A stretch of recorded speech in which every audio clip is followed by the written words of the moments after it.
ตัวนี้เป็นเสือไก่ป่านะคนออมืดยังเต้คนอันดำๆนะมันเถอะเราอยู่ใกล้มันบกข้ามได้เนาะ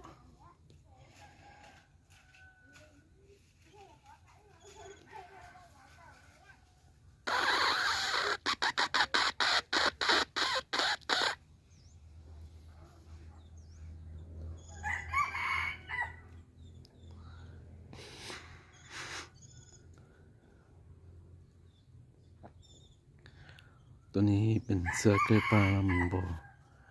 ค่อยอยากข้ามเพราะว่ามันยามคนเนาะกำลังเรา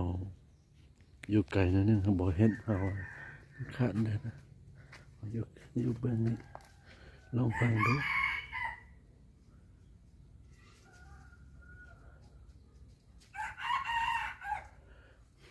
ตัวเมื่อกี้ข้ามตัวนั้นเนาะตัวนี้บอกกล้าข้ามเห็นเอา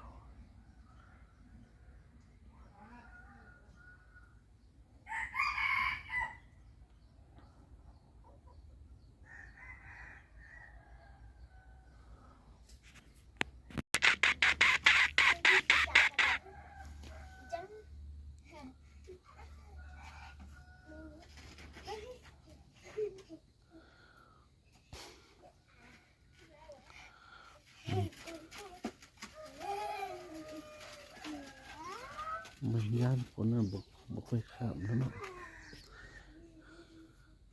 ว่าเขาอยู่ไกลเรียกข้ามเพื่อขันว่า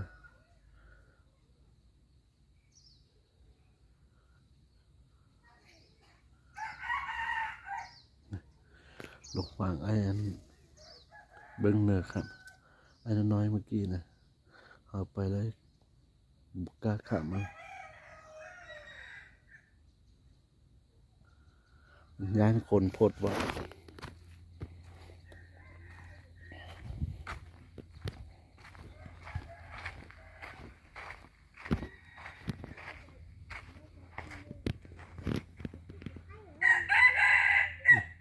ตัวนั้นครับ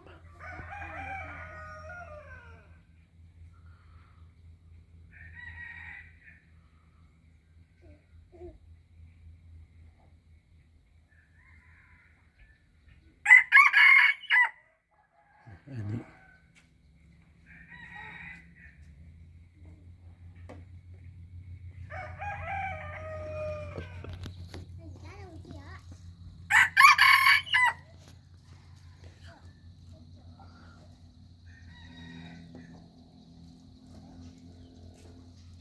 ฟังไอ้นั่นนะ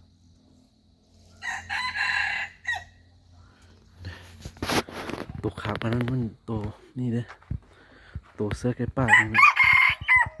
อันนี้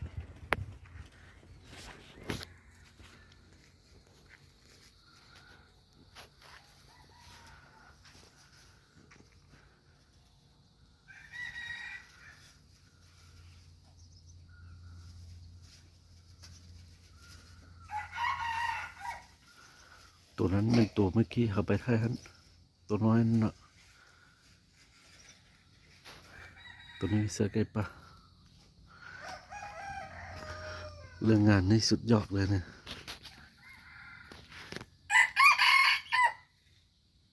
ปัดไก่ป่าเลยตัวเนี้ย